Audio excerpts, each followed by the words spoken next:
people in the industry to adopt another compiler. Yeah, but like if you look, okay, this is very important. This is an important part of the way that I think, an important part of the culture that I'm in, right? Um, if you don't want to do something, you can think of reasons all day why it won't work. And your friends can tell you reasons all day about why it won't work. When I said, hey, I'm going to go make a compiler, lots and lots of people told me I would never be able to do it, even though I've made like 11 programming languages before and they didn't know that, right? Like people will tell you all the time what all the problems are. Now that's true. The problems are the problems and they need to be solved to the extent that they're actually real. Sometimes people overestimate problems, right? Um, but what you do is you say, okay, this is a problem. How do I solve it? You don't say, I can't do the thing because there's this problem, right? The way that you win is by winning, right? The way that you win is by taking the fight. And the way that you take the fight is by seeing how you can win the fight. Seeing that there is actually a possibility of winning the fight. And this is a thing. So I think a lot of Silicon Valley, startup culture is messed up and dumb. But part of it that isn't corresponds to the thing that I just said. Part of it that isn't messed up is this idea that you can do something that most people wouldn't try because they're just not willing to try. And that is how you do stuff. That is how you do stuff that most people don't think is possible. Because they just decided it wasn't possible, so they don't even think about it. And then you actually look at it and you're like, oh, I could start a rocket company. Or I could land a rocket, right? Or whatever, I could turn my bookstore into something that owns all American shipping, right? That is a thing. And you're a much more successful person when you realize that that is a thing. Now that's my opinion, right? So of course, that said, right, the flip side, that making the error in the other direction, is all the people who are super idealistic and say, oh, I'm going to be able to do this awesome thing and it's going to be no problem because I'm me and I'm cool, right? That doesn't work either. Those people fail. And the reason is because you have to have a realistic assessment of your current abilities and of your ability to learn.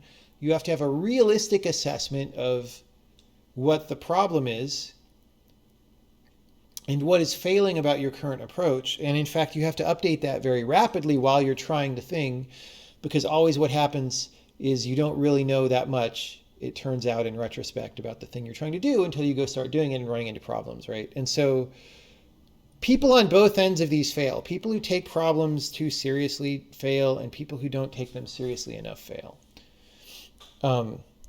You want to be like Goldilocks. You want to get it just right.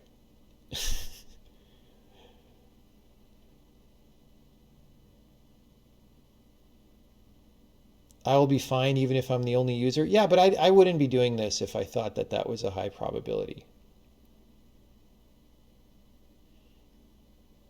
You can't apply this to generic language for everyone. Here's the thing. That is what everybody says, okay? And again,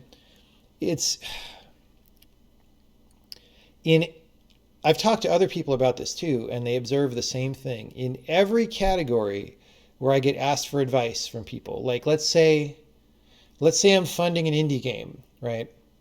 And they're like, how do I market my indie game and get people to pay attention to it? And I say, well, it's always hard to say. You're gonna need to get creative and do some of your own thing because your game is different from everyone else's, but you kind of need to do this thing and that thing and that thing, right? Or people ask, how do I learn how to program really well? And I say, you do this thing and that thing. And almost always, 99% of the time, people say, oh, I can't do that. Oh, I wouldn't do that. That's for you. That's not for me. And it's like, no, look, what I'm telling you is how to be as good at something as I am, because all I did was do these things. All right? You could do these things too. And people don't. They filter themselves out. They self-select. Why? I don't know. I think there is something very deep this is supposition on my part, but I think there is something very deep in human psychology where people don't like to be outliers because being an outlier is dangerous. So if you tell them the way that you succeed at this is to be an outlier in terms of what you do, just a switch in people's brains flips and they go, oh no, that's not me. Even when the steps aren't that hard. And so I see this all the time. And so you're saying, well, you can't give this advice to people to normal people. And I'm like, yes, I can, because this is how you succeed. I'm trying my best. I'm trying my best to say how you succeed at things that people normally wouldn't try. This is my best advice. And it'll work for most people. I mean, maybe if somebody is just really not a good programmer, well, they shouldn't follow this advice with regard to programming, but they could follow it with regard to something else. You know? I see this all the time. I've talked to other people who mentor people and fund people, and they see it all the time too. It is very, very common. Very common. And I don't know what to do about it, because all I can do is give advice, and then all people could do is ignore it. And then I'm just like, great. See you, bro. Right? I mean, it's frustrating, but it is what it is, I guess.